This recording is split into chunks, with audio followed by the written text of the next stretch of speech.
बहू लाने जा रही है मम्मी जी आप, किसी के उठावे में नहीं जा रही है जो इस तरह से चेहरा लटका कर रखा है आपने। क्या विदुषी कुछ भी बोलती हो तुम? मम्मी ने चेहरा लटका कर नहीं रखा है, उनके चेहरे पर नाराजगी है, जैसे कि उनका पैसा किसी ने लूट लिया हो। विदुषी और करण की बात सुनते ही सुधा बड़ी बड़ी आंखें करके उनकी ओर देखते हुए अपने हाथों को आपस में बांध कर आगे बढ़ जाती है। अब तू मत मुंह लटका कर बैठ जाना बहू, तुझे तो पता ही है तेरी सास का नेचर, वो ज्यादा किसी से बोलना चालना चाहती नहीं है। तो मैं भी तो कोई एक्सट्रोवर्ट टाइप की लड़की नहीं हूँ पापा जी, मुझे भी ज्यादा हंसना बोलना पसंद नहीं है। पर अगर किसी लड़की को मैं अपने घर की बहू बनाने के लिए देखने जा रही हूँ तो उसके सामने मूर्ति बनकर तो बैठी नहीं रहूंगी ना, वरना वो क्या सोचेंगे हमारे बारे में। मेरी तो शादी धोखे धोखे में हो गई थी, पर किसी और लड़की की किस्मत तो ना फूटे। ऐसा भी कोई दुख नहीं है हमारे घर में, तुम तो कुछ ज्यादा ही बोलने लग जाती हो विदुषी। अब यहाँ खड़े खड़े बहस मत करो, सब हमें ही देख रहे हैं, चलो। विदुषी अपने ससुराल वालों के साथ अपने देवर विवेक के लिए लड़की देखने आई थी सोनिया के घर। ये सारे समोसे, ये मिठाइयाँ, ये शेक्स, मेरी बेटी ने इसमें से कुछ भी नहीं बनाया है बहन जी। ऐसा ना कि उसे ये सब आता ही नहीं है, क्योंकि उसने कभी ये सब किया ही नहीं। बचपन से ना उसे पढ़ाई का बड़ा शौक था, मार्क्स भी अच्छे आते थे, इसलिए हमने हमेशा उसे पढ़ाई के लिए एनकरेज किया। फिर उसकी जॉब लग गई। देखा जाए तो वो इंडिपेंडेंट है, किसी चीज की जरूरत नहीं है उसे। पर बात वही है ना, माँ बाप कब तक साथ रहेंगे, एक दिन हम रहे ना रहे और इसके भाइयों की शादी हो जाएगी और ये रह जाएगी अकेली। उस दिन के लिए तो इसका खुद का परिवार होना जरूरी है ना। ये तो बहुत अच्छी बात है आंटी जी, आप लोग काफी खुले सोच के लगते हैं और ऐसे ही होना चाहिए। शादी में कुछ लोग बातें छिपाते हैं, बाद में उन्हीं का रिश्ता बिगड़ता है। अगर सब कुछ पहली बार में क्लियर हो जाए तो आगे किसी छुपा छुपी की गुंजाइश ही ना रहे। बिल्कुल बिल्कुल बेटा जी, और ऐसा भी नहीं था कि हम अपने होने वाले जमाइसा को पसंद करने वाले थे। इन्होंने सोनिया के सामने आए लड़कों की फोटो रख दी और इसके प्रेफरेंस पूछी। एक ही नजर में सोनिया की नजरें जो विवेक बेटे पर टिकी, तो हमने सोच लिया अब परिवार के बीच की बातचीत होनी चाहिए, क्योंकि हमारी लड़की को विवेक पसंद है। ऐसे कैसे विवेक पसंद है आंटी जी? बात कहाँ की है सोनिया ने मुझसे? ऐसे थोड़ी ना कोई किसी से रिश्ता बना लेता है, ना ना ना ना। अरे बात किए बिना किसी को जान कैसे सकता है? चेहरे का क्या है, क्लीन अप करवा कर, बियर्ड सेट करवा कर कोई भी लड़का अच्छा दिख सकता है। ऐसी बातें कहकर विवेक सोनिया को छेड़ रहा था। सोनिया मुस्कुराते हुए विवेक की बात सुनते हुए टेबल पर से चाय की कप को उठाकर विवेक की ओर बढ़ाती है और इसी में विवेक के हाथ पर हल्की सी गर्म चाय गिरा देती है। विवेक खड़ा हो जाता है, सभी की आंखें बड़ी हो जाती है। अरे आराम से, कप लाइए इधर। अब ठीक तो है, आपको तो नहीं लगी? तो चले जी बात करने। सोनिया ने इस तरह अपने पेरेंट्स को भी कंफर्मेशन दे दी थी कि विवेक अच्छा लड़का है। गर्मा गर्म चाय हाथ पर गिरने के बाद भी उसने खुद की ना सोचकर ना गुस्सा किया, ना ही कोई सीन क्रिएट किया, बल्कि ध्यान दिया तो सोनिया के हाथों पर। विवेक के परिवार वाले भी खुश थे, दोनों के बीच बातें हो जाती है और विवेक भी सोनिया को पसंद कर लेता है। कुछ दिनों तक सोनिया और विवेक आपस में बातें करते हैं और 2-3 मुलाकातों के बाद उन दोनों की सगाई पक्की हो जाती है। सगाई के दिन सुधा भाभी जरा नाराज सी लग रही है, क्या बात होगी, जरा जाकर अपने समधी जी से पूछ लीजिए ना। खातिर में कोई कमी रह गई या कुछ ऐसा जो उन्हें पसंद ना आया हो। गलती हो गई हो तो माफी मांग लेंगे, किसी की नाराजगी अपनी बेटी पर नहीं निकलनी चाहिए। हाँ बात तो सही कही आपने, रुकिए मैं बात करके आता हूँ। घूमते फिरते सोनिया के पिता मुरारी के पास पहुंचते हैं। भाई साहब, भाभी का चेहरा बड़ा उतरा उतरा सा लग रहा है, कोई बात है क्या? मन में कोई शंका है तो बताइए। अरे इतनी अच्छी खातिर कर दिया आपने, इसके बाद क्यों ही नाराजगी रहेगी? नहीं, वो मैंने 2 बार भाभी जी से बात करने की कोशिश की, उन्होंने कुछ जवाब नहीं दिया। ये सुनते ही मुरारी इधर उधर नजर दौड़ाने लगता है। उस वक्त तो बात संभल गई थी, अब क्या करूं? अरे बहू सुन तो, जरा भाई साहब के मन का डाउट दूर कर। इनका कहना है कि सुधा जी नाराज है, वो इनसे कुछ बोल नहीं रही है। अरे बेटे बहू का रिश्ता अच्छे से हो जाए इसलिए मम्मी ने मौन व्रत रखा है, अब ऐसे में वो कैसे बोलेंगी बताइए। अरे रे ये बात है, बताइए। मैं बेकार ही समधन जी को गलत समझ रहा था। सोनिया की माँ टेंशन में होगी, उनको भी टेंशन मुक्त करके आता हूँ। अभी आया समधी जी। इसी तरह सगाई हो जाती है, फिर होती है शादी। सोनिया विवेक की दुल्हन बनकर उसके घर आ जाती है। कुछ दिनों बाद, मुझे आप बता दो ना भाभी मैं क्या काम करूं। तुम्हें काफी वक्त लगेगा किचन का काम सीखने में। तुम एक काम करो, क्लीनिंग तो तुम कर लोगी, तुम बर्तन साफ कर लो, झाड़ू पोछा देख लो और बाकी खाने का मैं देख लूंगी। अरे आप ऐसे क्यों बोल रही है भाभी, मैं मैगी बना सकती हूँ और फिर पानी उबाल सकती हूँ और सब्जियां भी काट लूंगी मैं कैसे भी। अरे मेरी चाची, ये सब मेरे सामने तो कह रही हो, बाहर वाले किसी के सामने मत कह देना। मतलब हमें तो कोई फर्क नहीं पड़ता है, पर इन पड़ोसियों का बताती हूँ तुम्हें। एक बात पकड़कर जबरदस्ती तिल का ताड़ कर देने में माहिर है ये सब। ये ठहरे बददिमाग लोग, इनके हिसाब से जिसे खाना बनाना नहीं आता उसे दुनिया में कुछ भी नहीं आता। अच्छा ठीक है, तो फिर आप नाश्ता रेडी करो, मैं खाने को सबको सर्व कर दूंगी। ये तो मैं कर सकती हूँ ना भाभी। अपने हनीमून के बाद सोनिया पिछली रात ही लौटी थी और अगली सुबह से पूरी कोशिश कर रही थी अपने ससुराल वालों को इम्प्रेस करने की। आफ्टर ऑल वो एक घर था जहां उसे एडजस्ट होना था। विदुषी सभी के लिए बनाती है ताजी ताजी भिंडी की सब्जी, आलू गोभी की सब्जी, धनिया की चटनी और फुलके। सोनिया खाने का प्लेट डाइनिंग टेबल पर लगाती है। अरे वाह, आज मेरी बहू रानी मुझे खाना परोस रही है। अब जाकर लग रहा है मैं जेठ बन गया हूँ। अभी नहीं भैया, उस दिन आप जेठ सच में बनेंगे जिस दिन ये पूरा खाना मैं आपके लिए बनाकर लाऊंगी। एक्चुअली ये सब कुछ भाभी ने बनाया है, मैं सिर्फ सर्व कर रही हूँ। ये तो और अच्छी बात है बहू कि तूने सभी के सामने सच बता दिया, वरना देवरानी आते ही अपनी जिठानियों का सारा क्रेडिट चुराना शुरू कर देती है। तेरी माँ की बातों से ही मैं समझ गया था कि तुझमें भी वही गुण होगा, और देखो दिख भी रहा है। सभी आपस में बातें कर रहे थे। सोनिया भाग भाग कर गर्मा गर्म फुलकी लाकर सभी को खिला रही थी। अभी तक आपके दांत में दर्द है क्या मम्मी जी? मैं डॉक्टर से बात करूं? फोन करती हूँ 1 मिनट। मम्मी के दांत में दर्द कब हो गया? अरे बेटा, तेरी मम्मी के दांत में दर्द है तभी तो ज्यादा बात नहीं कर रही थी ना किसी से शादी के वक्त। अच्छा अच्छा अच्छा, हाँ, वो बीच में मैं बाहर चला गया था ना, तो मुझे लगा दर्द ठीक हो गया होगा। पापा ये बात ना जरा दिमाग से निकल गई थी। इतना लंबा थोड़ी ना दर्द रहता है, दर्द ठीक हो गया है सुनिए, डॉक्टर को बुलाने की कोई जरूरत नहीं है। तो फिर आपने बताया नहीं। मम्मी जी आपको नाश्ता कैसा लगा? दोपहर में क्या बना लूं आप बताइए। सोनिया सवाल पूछती रहती है पर उसकी सास उसके सामने एक लफ्ज नहीं कहती और प्लेट सरकाकर मुंह फेरते हुए अपने हाथों को बांधकर कमरे में चली जाती है। ये तो बड़ा अजीब है। नाश्ते का काम सलटाने के बाद सभी के कमरों से कपड़े लेकर सोनिया उन्हें धोने के लिए इकट्ठा कर रही थी।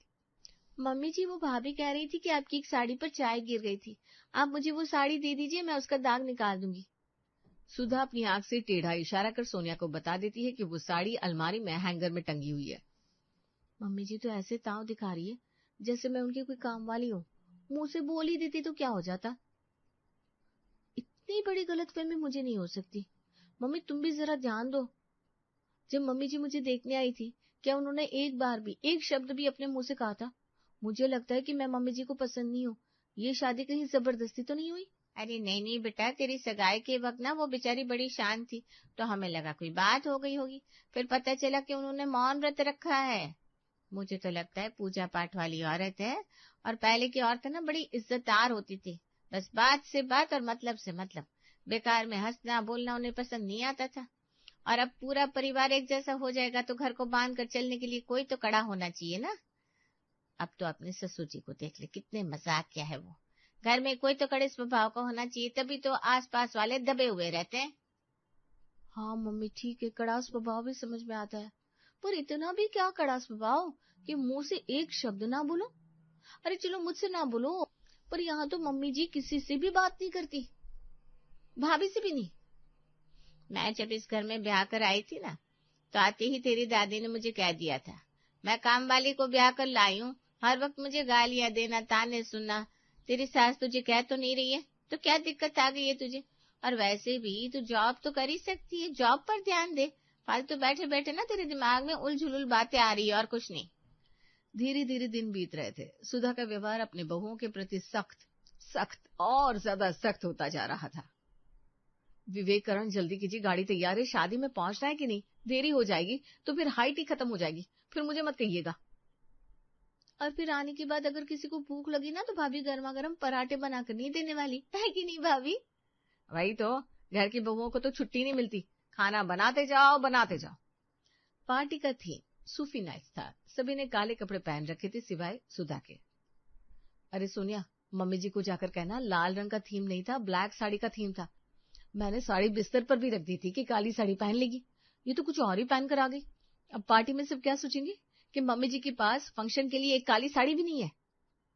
हाँ भाभी, 2 मिनट लगेगा लोगों को बोलने में कि नई बहू आई नहीं, कि सत्ता हाथ में ले ली और सास एक साड़ी को तरस गई। भाभी ने फोन करके क्लियरली बोला था कि ब्लैक ही थी मैं, ब्लैक यानी ब्लैक, ब्राउन भी नहीं चलेगा। और यहाँ मम्मी जी लाल भड़कीली साड़ी पहनकर खड़ी है। सुनिए ना मम्मी जी वो। सोनिया की आवाज लगाने की देर थी कि पलटकर सुधा गहरी नजरों से उसे देखती है और उसके करीब आकर दोनों हाथ बांधे खड़ी हो जाती है, फिर उसे ऊपर से नीचे तक देखती है। मम्मी जी मैं कह रही थी लाल रंग की साड़ी आपने पहन ली, काले रंग की साड़ी पहननी थी ना आज। इतनी सी बात पर सुधा दूसरी तरफ पलटकर विवेक से कहती है, मैं किसी पार्टी शादी में नहीं जा रही हूँ, तुम सब जाओ, मैं घर पर ही ठीक हूँ। अरे यार सोनिया, तुम्हें मम्मी को टोकने की क्या जरूरत थी? अब उतना ही उन लोगों को लाल काला करना था तो फिर खुद साड़ियां भिजवा देते ना। मम्मी तुम प्लीज नाराज मत हो। सुधा किसी की नहीं सुनती और सीधे अपने कमरे में जाकर बैठ जाती है। सभी पार्टी में पहुंचते हैं, जहां आस पड़ोस से लेकर कई नोन फेसेस सोनिया को और विदुषी को मिलते हैं। मान गए तुझे तो यार सोनिया, मुझे नहीं लगा था कि शादी के बाद तू मैनेज कर पाएगी, वो भी जॉइंट फैमिली वाले परिवार में। सास ससुर की कचकच, जेठानी के ताने, जेठ की तीखी आंखें किसी स्वाती है। वो भी तुझ जैसी वर्किंग लड़की को कभी भी नहीं भई। और तू जॉब करी है कि नहीं? पता नहीं, मेरा मतलब है कर रही हूँ, मतलब अभी नहीं कर रही हूँ पर करूंगी। एक बार पहले घर पर सब कुछ ठीक हो जाए उसके बाद। घर पर ऐसा क्या हुआ है? वैसे तेरी सास भी नहीं दिख रही। सुफिनाइस तो स्पेशली इन लॉस के लिए रखी गई थी ना। हाँ, वो मैंने मम्मी जी से कहा कि मम्मी जी आपने लाल साड़ी पहनी है, काली साड़ी पहन लीजिए, बस ये कहने की देर थी कि वो मुंह फुलाकर कमरे में चली गई। पता नहीं यार क्या प्रॉब्लम है, मेरी सास को मुझसे बात ही नहीं करनी। अरे जरा से अपने बेटे और पति से बात करती है पर मेरे सामने तो एक शब्द भी नहीं बोलती। गलती से मेरे साथ बाहर चली गई तो दूर दूर चलेगी, बिल्कुल मुझसे कुछ भी नहीं बोलेगी। सबको लगता है मैं अपनी सास को कंट्रोल में रखती हूँ इसलिए बेचारी कुछ बोलती नहीं है, पर ऐसा कुछ नहीं है, ये दिखावा है। पता नहीं। तेरी सास ने जरूर तेरी जेठानी को भड़काया होगा। अरे बेचारी तो खुद फंसी हुई है, उनके साथ भी वही हुआ था जो मेरे साथ हुआ था।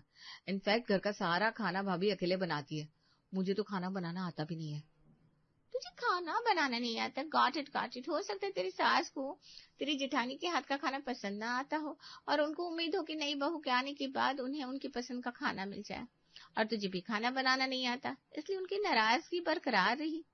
तू ना जल्द से जल्द खाना बनाना सीख ले और उनका फेवरेट खाना बना दे।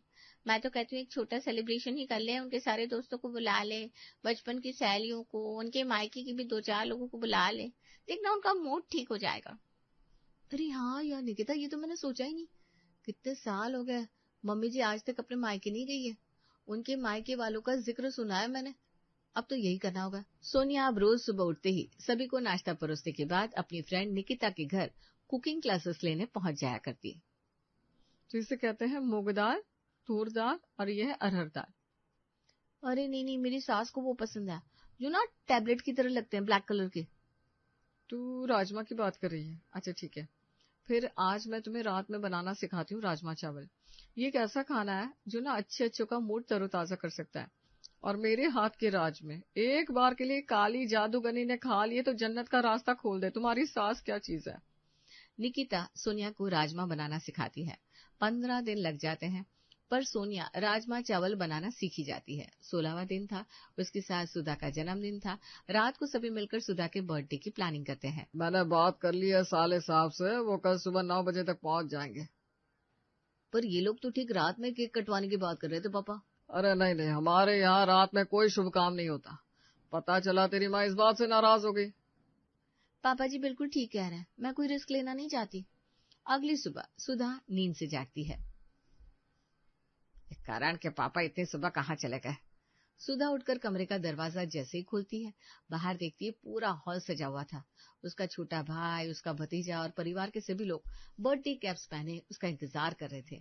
खाने का टेबल तैयार था जिस पर राजमा चावल, केक और सूखा नाश्ता रखा हुआ था। मेरी तो आंखें भर आई, आप सबको मेरा जन्मदिन याद था। अरे बहू तुम जरा खड़े क्या हो, कैंडल जलाओ, जरा कैंडल को फूंक मार के बुझाओ। आज मेरा जन्मदिन है, मैं केक काटूंगी। ये नुस्खा काम कर गया भाभी, मम्मी जी बोली मैं अभी कैंडल जलाती हूँ। विदुषी आगे बढ़कर कैंडल्स जलाती है। सुधा हाथ में नाइफ लेकर जैसे ही कैंडल्स बुझाने के लिए फूंक मारती है, उसकी नकली बत्ती सी बाहर टेबल पर आकर गिर जाती है और सभी लोग देखकर जोर जोर से हंसने लगते हैं। इसी कारण मैं किसी से बात नहीं करती थी, हंसती बोलती नहीं थी, क्योंकि मेरे ज्यादा बोलने से मेरी बत्ती से बाहर आकर गिर जाती। सभी मेरा मजाक उड़ाते। आप भूल गए कि मेरे दांत टूट रहे। अच्छा, अब मैं समझा। वो सहेली का कहकर आप नकली दांत का सेट बनवाने जाती थी। हाँ, एक बार आपने एक बूढ़ी का मजाक उड़ाया था कि जिसके दांत नहीं थे। हे भगवान, मम्मी जी तो परमानेंट वीनियर्स लगवा देती हूँ आपको, इसमें क्या है। विदुषी और सोनिया सुधा के गले लगकर उसे शांत करती है और सभी को पता चल जाता है कि बाहर से प्याज दिखने वाली सुधा अंदर से तो टमाटर थी, टमाटर।